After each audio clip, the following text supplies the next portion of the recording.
L'iniziativa della Cittadella della Protezione Civile nasce nel 2015 come conseguenza del tornado che ha colpito la Riviera del Brenta e in particolare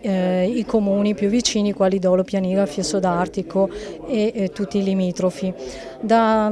questo disastro si è arrivati alla consapevolezza di avere dei volontari formati anche all'interno della cittadinanza. Quindi siamo stati fortunati perché al Liceo Galileo Galilei il professor Lucchetta, molto attento e sensibile a questo, si è fatto carico e ha ideato questo bellissimo progetto che avvicina gli studenti che frequentano la terza e quarta superiore facendo delle ore di formazione in classe e portando poi queste ore di formazione alla fase conclusiva nel weekend di maggio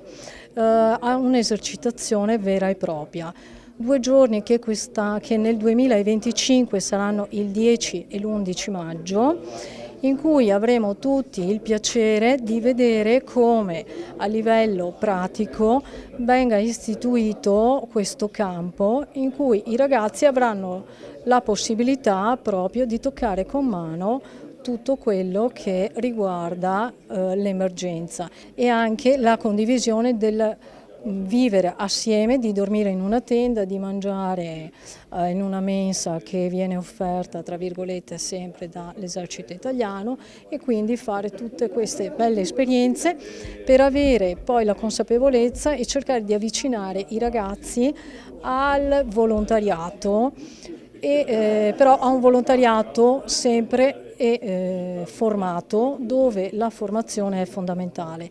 Devo sottolineare che questo progetto è l'unico nella regione del Veneto e unico in Italia e quindi ne andiamo veramente orgogliosi perché la Riviera del Brenta ci ha lavorato, ci sta lavorando e ci crede veramente. Il Veneto è la migliore protezione civile d'Italia, lo ha detto il Presidente della Repubblica, quindi questo è un dato oggettivo, acquisito e confermato anche dai miei colleghi delle altre regioni. Noi siamo a riferimento e questo è grazie alle attività che svolge la protezione civile e lo fa bene, quindi previsione, prevenzione, gestione dell'emergenza e post-emergenza. Per quanto riguarda la previsione, l'esempio di Vaia, insomma ci avevamo azzeccato, abbiamo fatto chiudere tutto e questo ha evitato i morti. La prevenzione, noi abbiamo investito 2 miliardi 150 milioni non solo in bacini di laminazione ma in consolidamenti arginali, briglie in montagna eccetera eccetera, e anche se c'è ancora da fare. E per quanto riguarda la gestione dell'emergenza abbiamo puntato moltissimo sul coordinamento e la formazione dei volontari. Come è emerso anche recentemente al convegno che è stato organizzato sabato al Salone Internazionale dell'Emergenza a Brescia, i volontari della Regione Veneto sono quelli che fanno più formazione e questo ci consente di essere molto più efficaci nello scenario emergenziale rispetto ad altri, senza nulla togliere a chiunque faccia volontariato. Per quanto riguarda il post emergenza ricordo che dopo Vaia noi abbiamo attivato 2527 cantieri senza un contenzioso e senza problemi di carattere giudiziario, quindi questi sono i meccanismi che fanno diventare la regione del Veneto la migliore regione nella gestione della protezione civile in Italia. Anche noi svolgiamo iniziative come regione nelle scuole e rendiamo i ragazzi protagonisti, ma nel nostro caso li rendiamo protagonisti come soggetti soccorsi. In questo caso invece la differenza è che loro sono protagonisti come soccorritori, quindi prima fanno la formazione, ovviamente ridotta, e poi dopo fanno le attività che svolgono i soccorritori, quindi il montaggio delle tende, i pranzi, insomma tutto quello che viene fatto in campo, e si rendono conto che lavorare in uno scenario emergenziale non è una cosa che si può improvvisare. E infatti io dico sempre che i nostri volontari non sono professionisti perché fanno un altro mestiere, ma sono professionali. Sono il ideatore e il coordinatore del progetto della Cittadella della Protezione Civile che è nata diciamo, con la prima edizione nel 2017, ma che ha avuto un po' i precedenti nell'anno che ha anticipato, che si portava dietro una scia di calamità dal tornado in Riviera ai terremoti successivi, e appunto l'intenzione era di far coniugare la formazione, in particolare quelle che erano le ore di PCTO, sono 90 ore a carico di ogni studente del triennio, e svolgere in quota parte durante questa attività, che si svolge da febbraio a maggio in aula con la formazione e informazione, e con la parte finale, il clou, diciamo, 2 giorni che si svolge di solito il primo fine settimana di maggio, sabato e domenica, con la creazione nell'area verde del nostro liceo, che fortunatamente è molto spaziosa, di tende di tutti i tipi, con supporto dell'esercito, del reggimento lagunare Serenissima, che ci fornisce tende pneumatiche, tenda mensa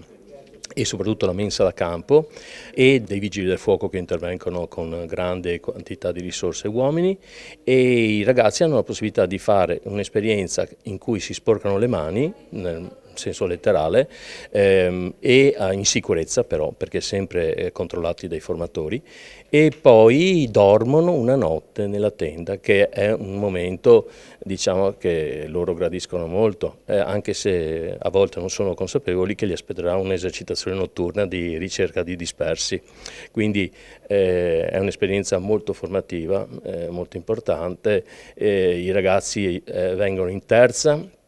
a volte seguono anche in quarta e sono veterani, quindi da novizi passano veterani, e c'è chi, come qualche alunna, è diventata anche bis veterana, cioè l'ha fatto per la terza volta, quindi si crea una sorta di fidelizzazione, insomma. La formazione è veramente importante, perché? Perché noi non siamo professionisti, ma dobbiamo essere professionali. E questo perché? Perché tutti siamo dei volontari, abbiamo famiglie, a casa vogliamo tornare tutte le sere completamente sani, e la sicurezza per noi, ma anche la stessa professionalità negli scenari operativi è veramente importante. Infatti facciamo corsi annualmente.